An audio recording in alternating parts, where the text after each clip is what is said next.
नमस्कार मित्रांनो, भारत भूमीवर अशी एक जागा आहे जिथे त्रिमूर्ती स्वतः चालत फिरत होती, जिथे गुरु शाप देत नाही तर उद्धार करतो, जिथे भक्त रिकाम्या हाताने येतो आणि भरलेल्या अंतःकरणाने परत जातो.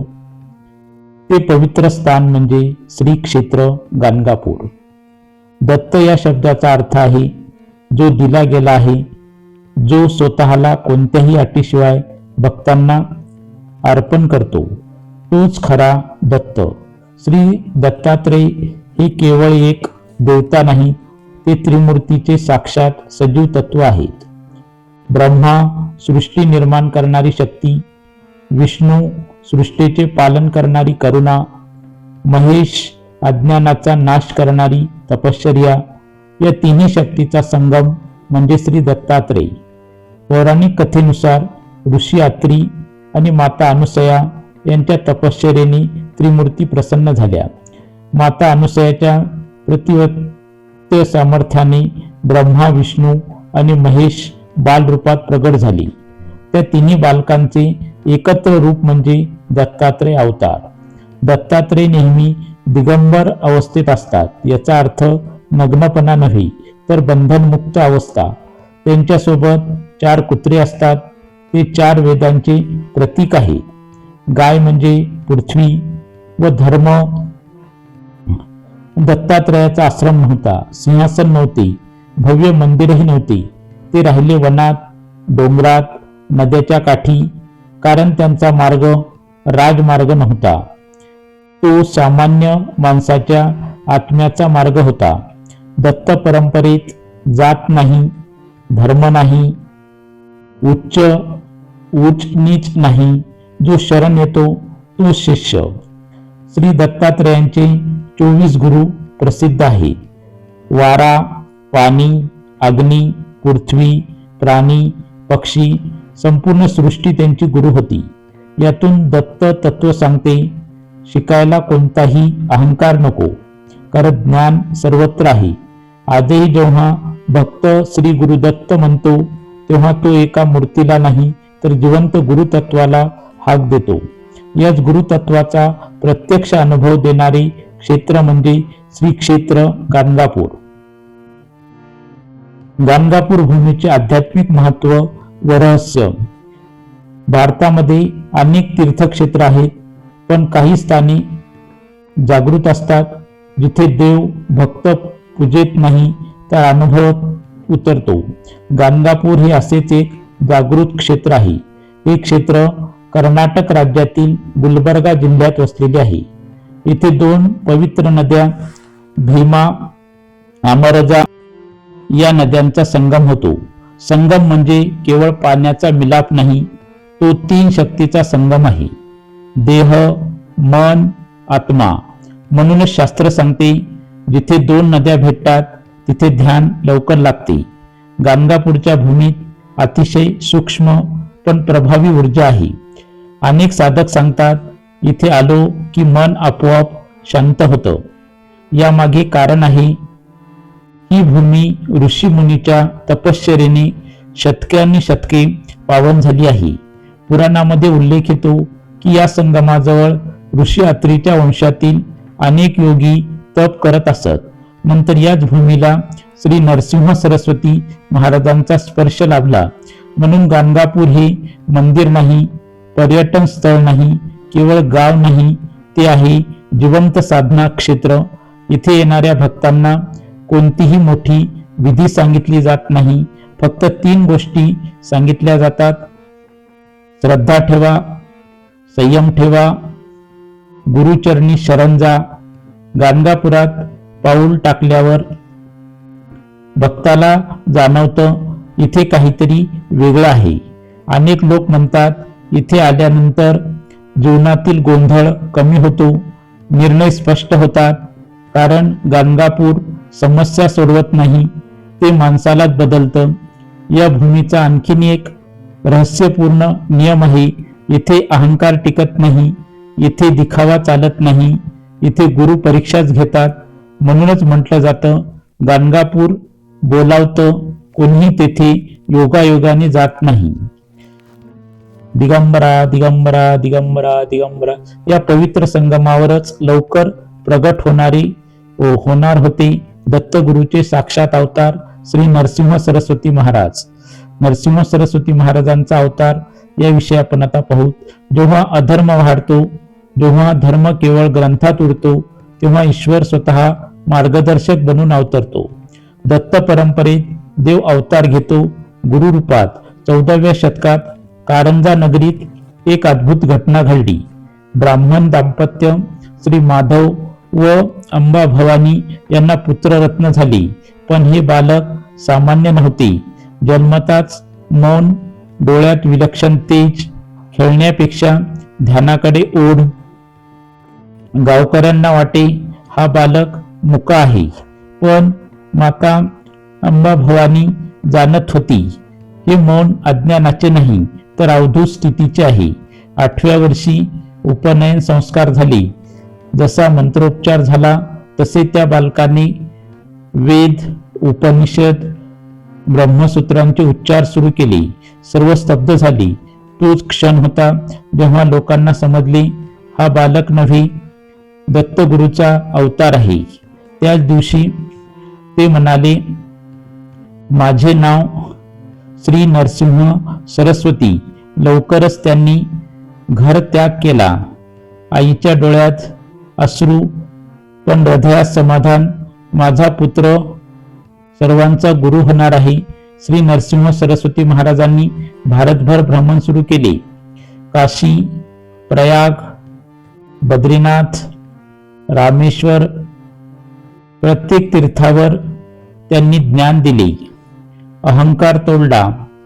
ते सांगत, गुरु म्हणजे चमत्कार नव्हे, गुरु म्हणजे दिशा. अनेक विद्वान, अनेक अहंकारी पंडित त्यांच्या एका वाक्याने शांत झाले, कारण त्यांच्या शब्दात शास्त्र नव्हे अनुभव होता.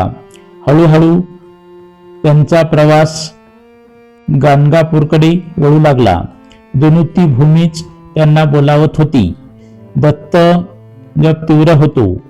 आता पुढील भागात आपण पाहणार आहोत गाणगापुरात श्री नरसिंह सरस्वती महाराजांचे वास्तव्य कसे सुरू झाले.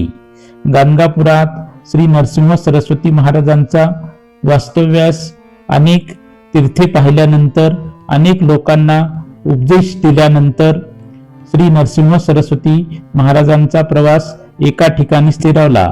ती जागा होती भीमा आणि अमरजा नद्याचा पवित्र संगम श्री क्षेत्र गाणगापूर. जणू ही भूमीच त्यांची वाट पाहत होती.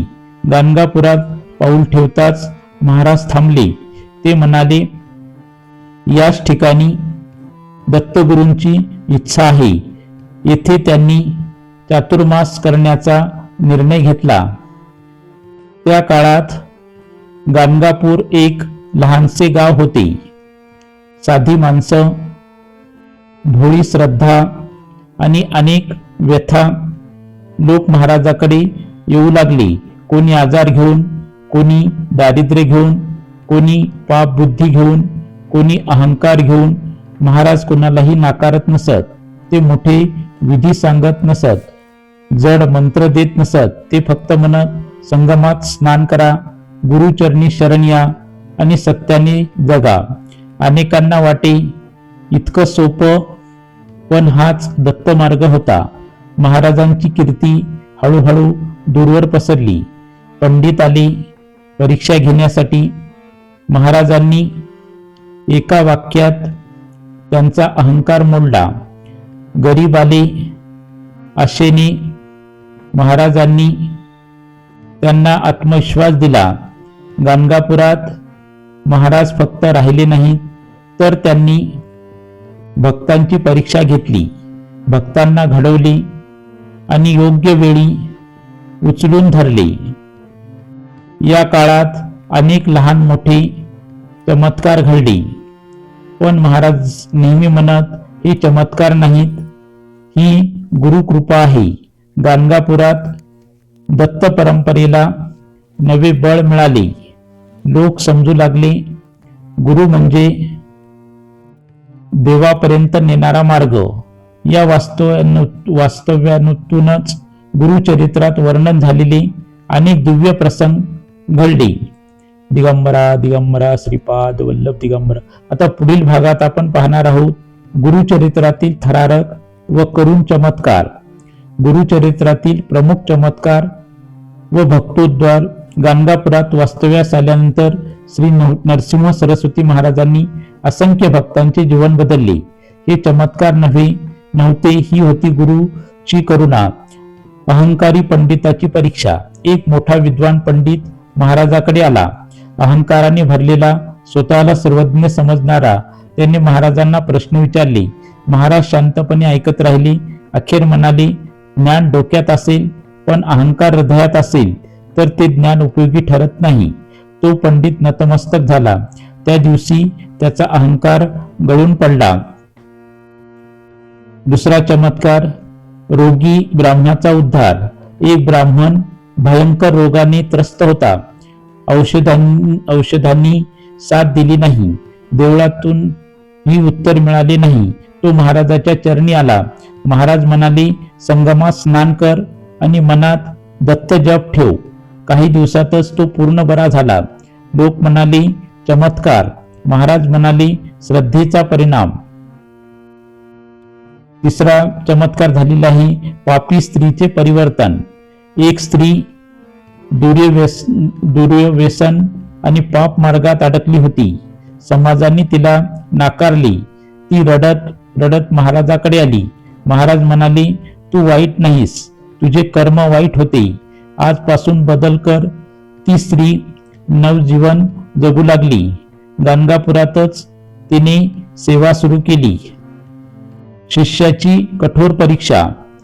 एक शिष्य महाराजांच्या सेवेत होता, पण त्याच्या मनात लपलेला अहंकार होता. महाराजांनी त्याला अपमानासारखी वागणूक दिली. शिष्य तुटला पण पळून गेला नाही. महाराज प्रसन्न झाले. जो टिकतो तोच खरा शिष्य.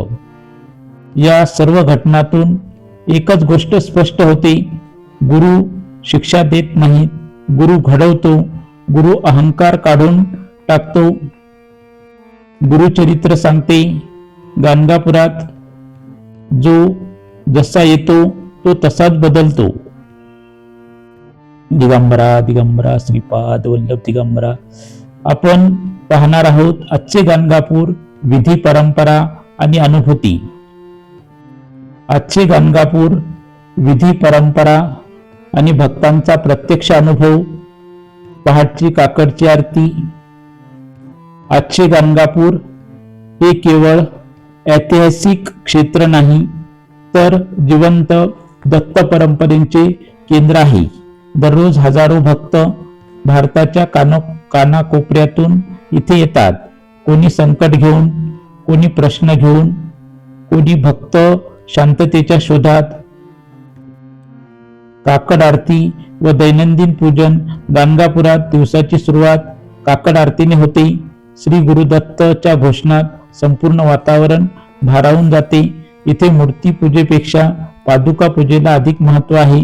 पादुका म्हणजे गुरुचे चालते पाऊल, मार्ग दाखवणारे चिन्ह. भीमा अमरजा संगमात बहुतेक भक्त पहिल्या संगमात स्नान करतात. हे स्नान फक्त शरीराचेच नसते तर मनाचेही असते. लोक सांगतात, पाण्यात उतरलो आणि डोळे आपोआप भरून आले. प्रदक्षिणा परंपरा. गाणगापुराची प्रदक्षिणा फार वेगळी आहे. येथे भक्त 3 प्रदक्षिणा करतो. देहासाठी, मनासाठी, अहंकारासाठी. प्रदक्षिणा म्हणजे चालणे नव्हे, ती आहे स्वतःभोवती फिरणारी साधना. गुरुवार उत्सव व परंपरा. गुरुवार हा दत्तभक्तांसाठी विशेष दिवस आहे. या दिवशी गाणगापूर भक्तांनी भरून जातं. दत्त जयंती, गुरुपौर्णिमा, नरसिंह सरस्वती पुण्यतिथी. या दिवशी क्षेत्रात वेगळीच ऊर्जा असते. भक्तांचे प्रत्यक्ष अनुभव. अनेक भक्त सांगतात, येथे येण्याआधी आयुष्य विस्कळीत होतं, पण गाणगापुरातून गेल्यावर मन स्थिर झालं. कोणी आजारातून बाहेर पडतो, कोणी व्यसनातून, कोणी नैराश्यातून, पण सर्वजण सांगतात गुरुने हात धरला. गाणगापूर चमत्कार दाखवत नाही, ते माणूस घडवतं. दिगंबरा दिगंबरा. आता अंतिम भागात आपण आलो आहोत. आपण जाणून घेणार आहोत गाणगापूरचे अंतिम रहस्य आणि दत्तगुरूचा जीवन संदेश.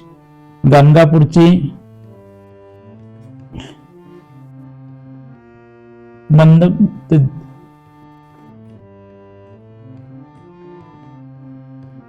प्रत्येक तीर्थक्षेत्र काहीतरी देतं, पण गाणगापूर काहीतरी घेऊन जातं. अहंकार, भीती, अस्थिरता हेच आहे गाणगापुरांचं सर्वात मोठं रहस्य. गाणगापूरचे अंतिम रहस्य लोक विचारतात, येथे इतके चमत्कार कसे घडतात? पण सत्य वेगळंच आहे. गाणगापुरात देव बसलेला नाही, गुरु चालत असतो. श्री नरसिंह सरस्वती महाराज आजही सूक्ष्म रूपात येथे उपस्थित आहे, अशी भक्तांची दृढ श्रद्धा आहे. म्हणूनच इथे फसवणूक चालत नाही, दिखावा टिकत नाही, खोटी भक्ती उघडी पडते. येथे गुरु माणसाची परीक्षा घेतो, पण कधीच नाकारत नाही. दत्तगुरूंचा जीवन संदेश. दत्तगुरू सांगतात, देव शोधू नकोस, स्वतःला शुद्ध कर. गुरु म्हणजे समस्या सोडवणारा नाही, तर तुला सक्षम करणार आहे. श्रद्धा ठेव, पण प्रश्नही विचार, कारण समजून घेतलेली श्रद्धा कधीच अंध होत नाही. दत्त परंपरेत मोक्ष म्हणजे मृत्यू नव्हे, मोक्ष म्हणजे जिवंतपणी मुक्त होणे. गाणगापुरातून परत जाताना जो भक्त गाणगापुरातून परत जातो, तो रिकाम्या हाताने जात नाही. कुणाच्या हातात शांती असते, कुणाच्या हृदयात धैर्य असतं, कुणाच्या आयुष्यात नवी दिशा असते. गुरु काही देत नाही, तो फक्त डोळे उघडतो. जर आयुष्यात कधी वाट चुकली असेल, मन थकलं असेल, प्रश्न उत्तर देत नसतील, तर एकच मंत्र आहे, श्री गुरुदेव दत्त, श्री गुरुदेव दत्त, श्री गुरुदेव दत्त. कारण जिथे देव गुरु बनतो आणि भक्त शिष्य होतो, तेच आहे श्री क्षेत्र गाणगापूर. दिगंबरा दिगंबरा श्रीपाद वल्लभ दिगंबरा दिगंबरा. गाणगापूर हे मंदिर नाही, तो जिवंत गुरुचा अनुभव आहे. एकदा नाही, पुन्हा पुन्हा बोलावणारा जिवंत गुरु आजही येथे आहे. गाणगापूरचे अंतिम रहस्य बोलताना माझ्याकडून काही चूक झालेली असेल तर मी आपली सर्वांची माफी मागतो. जर तुम्हाला ही कथा आवडली असेल तर कृपया माझ्या चॅनलला लाईक करा, शेअर करा. चॅनलवर जर नवीन आलेले असताल तर चॅनलला सबस्क्राईब करा. कमेंट्समध्ये हर हर महादेव लिहा. धन्यवाद. नमस्कार. जय हिंद. जय महाराष्ट्र.